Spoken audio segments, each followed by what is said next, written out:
407 years ago, our forefathers learned from the past to shape their future.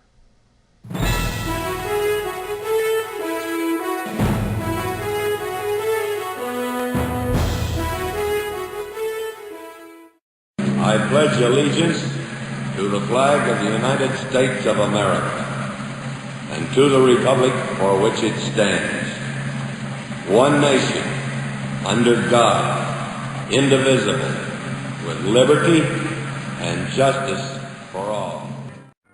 What do those words mean to you? To me, they say, thank you, America, for your strength, for your courage, and for our freedom, which has been a beacon to the world for 200 years.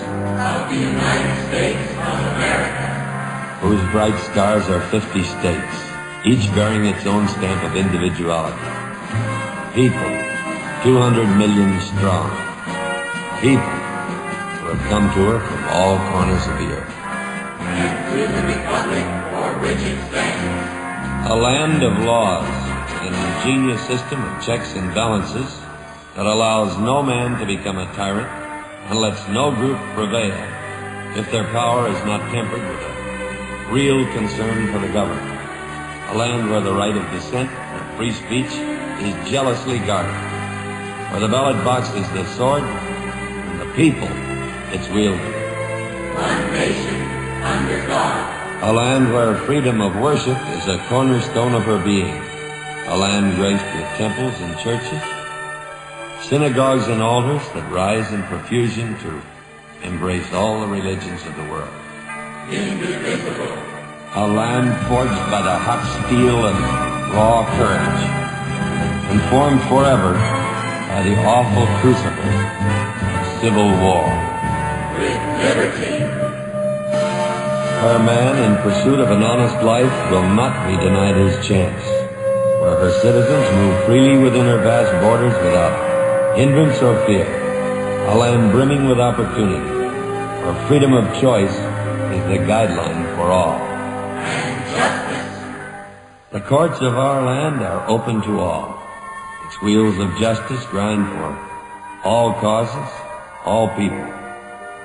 They look to every avenue for justice, every concern of the law, and they temper their reasoning with mercy for all. I've been listening to you boys and girls recite the Pledge of Allegiance all semester, and it seems as though it's becoming monotonous to you. If I may I recite it and try to explain to you the meaning of each word. I, me, an individual, a committee of one, pledge. Dedicate all of my worldly goods to give without self-pity. Allegiance, my love and my devotion to the flag, our standard, Old Glory, a symbol of freedom. Wherever she waves, there's respect, because your loyalty has given her a dignity that shouts freedom is everybody's job. United. That means that we have all come together. States, individual communities that have united into 48 great states. 48 individual communities with pride and dignity and purpose. All divided with imaginary boundaries, yet united to a common purpose. And that's love for country. And to the republic, a state in which sovereign power is invested in representatives chosen by the people to govern. And government is the people, and it's from the people to the leaders, not from the leaders to the people, for which it stands. One nation, meaning so blessed by God, indivisible, incapable of being divided, with liberty, which is freedom, the right of power to live one's own life without threats, fear, or some sort of retaliation. And justice, the principle or qualities of dealing fairly with others. For all. For all.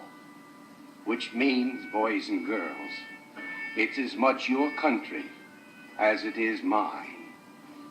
And now, boys and girls, let me hear you recite the Pledge of Allegiance. I pledge allegiance to the flag of the United States of America and to the republic for which it stands, one nation, indivisible, with liberty and justice for all. Since I was a small boy, 2 states have been added to our country, and 2 words have been added to the Pledge of Allegiance: under God. Wouldn't it be a pity if someone said that is a prayer and that would be eliminated from schools too?